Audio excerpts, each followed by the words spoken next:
श्रीरामपूर तालुक्यातील हरेगाव या ठिकाणी दरवर्षीप्रमाणे यंदाही मतमाऊलीच्या दर्शनासाठी भाविकांनी मोठी गर्दी केली होती।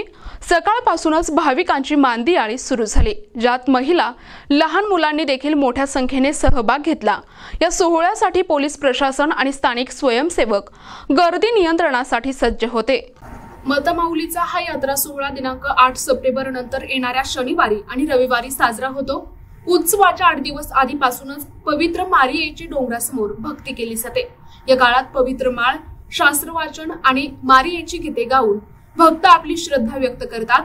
उत्सवाच्या दिवशी साधारण 5 वाजता पवित्र मारियेची भव्य मिरवणूक निघते। त्यानंतर वेदीवर पवित्र बलिदान अर्पण केले जाते। सकाळी अनेक भाविक फुलहार आणि मेणबत्त्या अर्पण करतात। यात्रेच्या निमित्ताने विविध धार्मिक कार्यक्रम, पवित्र मिसा, आराधना, भजन आणि महाप्रसादाचे आयोजन करण्यात आले होते।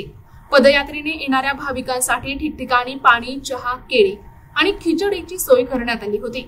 अनेक धर्मगुरूंच्या उपस्थितीत हा सोहळा शांततेत पार पडला। याशिवाय एका भव्य रक्तदान शिबिराचे देखील आयोजन करण्यात आले होते।